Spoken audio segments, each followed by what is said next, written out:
Welcome to this kitchen. Kitchen எனக்கு என்ன பார்க்க போகிறேன்னா, ரொம்ப ரொம்ப டேஸ்டியான, அதே சமயம் பழத்தை வச்சு தான் அல்வா எப்படி செய்கிறதுன்னு பார்க்க போகிறோம். அது என்ன பழம்னா, நேந்திரம் பழத்தை வச்சு நம்ம இன்றைக்கி அல்வா செஞ்சு காட்ட போகிறோம். இதோட டேஸ்ட்டு சொல்லவே தேவையில்லை, வாயில் வச்சோடனே கரையும், அந்த அளவுக்கு ருசியாக இருக்கும் இந்த நேந்திரம் பழ அல்வா. பசங்களும் பழமாக கொடுக்கல சாப்பிட மாட்டாங்க, இந்த மாதிரி அல்வாவாக செஞ்சு கொடுத்தா விரும்பி சாப்பிடுவாங்க. வாங்க இந்த நேந்திரம் பழ அல்வா எப்படி செய்கிறதுன்னு வீடியோக்குள்ளே போய் பார்க்கலாம்.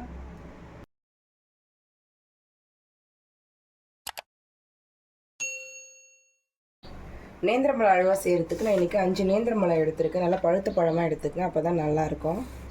எல்லாத்தையும் தோல் எடுத்துட்டு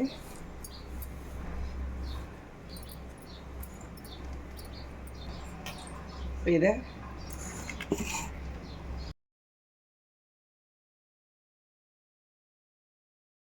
ஜாரில் எவ்வளோ கொள்ளுமோ அந்த அளவுக்கு போட்டிருக்கேன். உங்கள்கிட்ட பெரிய ஜாராக இருந்துச்சுன்னா ஒரே தடவை கூட போட்டு அரைச்சிக்கலாம். நான் சின்ன ஜாருன்றதுனால 2 பழமாக போட்டு அரைக்க போகிறேன். இது நல்லா பேஸ்ட்டாக அரைச்சி எடுத்துக்கலாம். நம்ம அவ்வளோதான், பேஸ்ட்டாக அரைச்சி எடுத்தாச்சு. இது பவுலுக்கு மாதிரி மீதி இருக்கிற பழத்தை இதே போல் அரைச்சி எடுத்துக்கலாம்.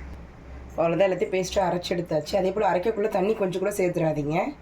இப்போ நம்ம செய்ய ஆரம்பிக்கலாம் அல்வா. இப்போ அல்வா செய்கிறதுக்கு ஒரு அடிகனமான பாத்திரம் இல்லைனா ஒரு நான்ஸ்டிக் பேனாக எடுத்துக்கோங்க. இப்போ இதில் நான் ஒரு 2 ஸ்பூன் அளவு நெய் சேர்த்துக்கிறேன். இதில் ஒரு 50 கிராம் அளவு முந்திரி சேர்த்துக்கிறேன். முந்திரி லைட்டாக பொன்னிறமாக வறுத்து எடுத்துக்கலாம். இப்போ முந்திரி பாருங்கள், லைட்டாக கோல்டன் கலரில் மாறிடுச்சு. இந்த ஸ்டேஜில் நம்ம இப்போ இதை எடுத்துடலாம். இப்போ இந்த நெய்யில் நம்ம அரைச்சி வச்ச வாழைப்பழத்தை சேர்த்துக்கலாம் பொறுமையாக.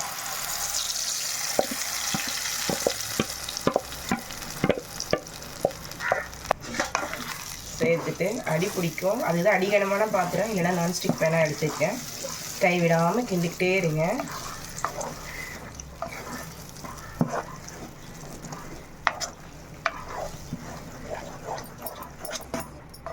அதே போல் ஒரு 2 நிமிஷத்துக்கு அடுப்பை குறைச்சே வச்சுக்கங்க. அதுக்கப்புறம் அடுப்பை ஹையில் வச்சுக்கலாம். நம்ம வாழைப்பழம் சேர்த்து 2 நிமிஷம் ஆகிடுச்சு. இந்த ஸ்டேஜில் நம்ம அடுப்பை ஹையில் வச்சுக்கலாம். ஹையில் வச்சு நல்லா மிக்ஸ் பண்ணி விட்டுட்டே இருக்கலாம்.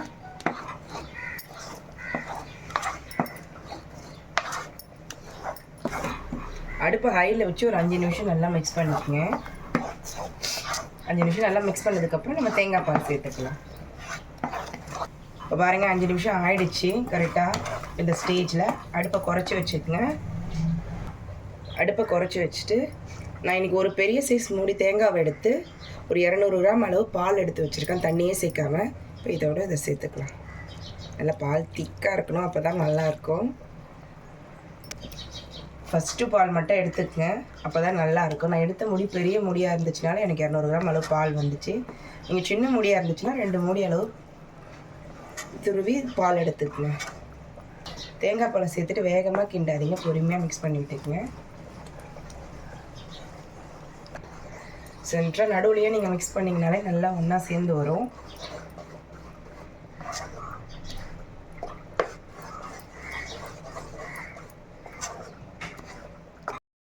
இப்போ பாருங்கள், தேங்காய் பால் ஃபஸ்ட்டு நம்ம சேர்க்கக்குள்ளே தண்ணியாக இருக்கிற மாதிரி இருந்துச்சு. இப்போ நேரம் ஆக ஆக நல்லா கட்டி ஆகிடுச்சு. வாழைப்பழமும் தேங்காய் பாலும் ஒன்று சேர்ந்துடுச்சு. இந்த ஸ்டேஜில் இந்த ஸ்பூனில் நான் ஒரு 2 ஸ்பூன் அளவு, ஒரு பெரிய சைஸ் ஸ்பூனாக எடுத்துக்கிறேன். நான் 2 ஸ்பூன் அளவு நாட்டு சக்கரை சேர்த்துக்கிறேன். ஏன்னா வாழைப்பழம் ஆல்ரெடி ஸ்வீட்டாக தான் இருக்கும். உங்களுக்கு இன்னும் ஸ்வீட் அதிகமாக வேணும்னாக்கா ஒரு 3லேருந்து 4 ஸ்பூன் அளவு சேர்த்துக்குங்க. இந்த ஸ்வீட்டு எனக்கு போதும் 2 ஸ்பூன் சர்க்கரை, அதனால் 2 ஸ்பூன் அளவு சேர்த்துக்கிறேன். சேர்த்துட்டு இது நல்லா மிக்ஸ் பண்ணிக்கோங்க.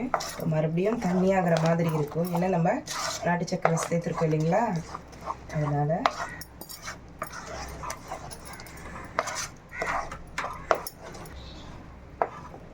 இப்போ பாருங்க, பழமும் நாட்டு சக்கரை நல்லா ஒன்று சேர்ந்து வந்துடுச்சு. இந்த ஸ்டேஜில் நான் ஒரு 5 ஏலக்காவை இடிச்சா கூட இப்போ சேர்த்துக்கிறேன். இந்த ஸ்டேஜில் சேர்த்தா தான் அல்வாவோட சேர்த்து நல்லா ஊறி நல்லாயிருக்கும் சாப்பிட்றதுக்கு.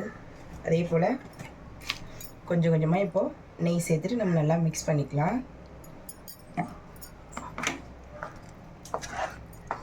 அடுப்பு ஒரு மிதமான சூட்டில் வச்சுக்கோங்க.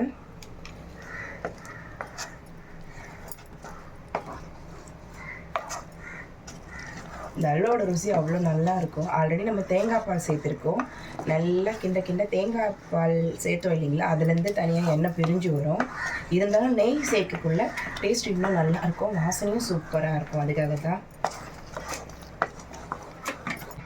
இப்போ பாருங்கள், நெய் நல்லா சேர்த்து வானலில் ஓரளவுக்கு ஒட்டாமல் வந்துடுச்சு. இந்த ஸ்டேஜில் நான் ஒரு ஸ்பூன் அளவு சோள மாவு எடுத்து ஒரு 1.5 ஸ்பூன் அளவு தண்ணியில் கரைச்சி வச்சுருக்கு.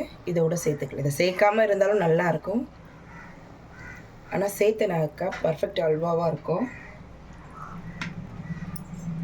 சேர்த்துட்டு கேப் விடாமல் நல்லா மிக்ஸ் பண்ணிகிட்டே இருங்க. 3/4% அல்வா ரெடி ஆகிடுச்சு. நல்லா நம்ம இந்த மாதிரி மிக்ஸ் பண்ணிவிட்டு நெய் ஊற்றிக்கலாம்.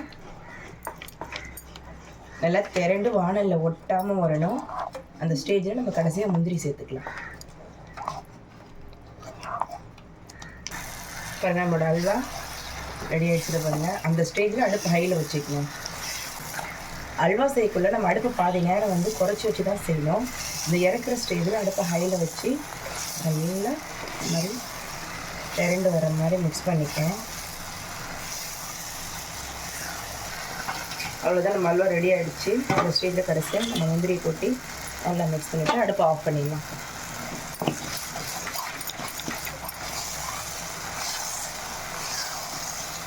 ஒட்டாமல் சூப்பராக வருது பாருங்கள்.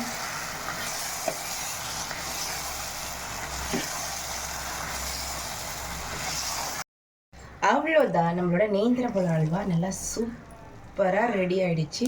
கண்டிப்பாக நீங்களும் இதே மெத்தடில் உங்கள் வீட்டில் ட்ரை பண்ணி பாருங்கள். இதோட டேஸ்ட் வித்தியாசமாகவும் இருக்கும், ருசியாகவும் இருக்கும், பசங்களுக்கும் ரொம்ப பிடிக்கும், ஹெல்த்தியானதாக கொடுத்ததாகவும் இருக்கும். இதே போல் அல்வா உங்கள் வீட்டில் ட்ரை பண்ணி பாருங்கள். இந்த வீடியோ உங்களுக்கு பிடிச்சிருக்குன்னு நினைக்கிறேன். இந்த வீடியோ உங்களுக்கு பிடிச்சிருந்துச்சுன்னா எங்கள் சேனல் லைக் பண்ணுங்கள், கமெண்ட் பண்ணுங்கள், சப்ஸ்கிரைப் பண்ணுங்கள், பக்கத்தில் இருக்க பெல் பட்டனை மறக்காமல் கிளிக் பண்ணுங்கள். தேங்க்யூ.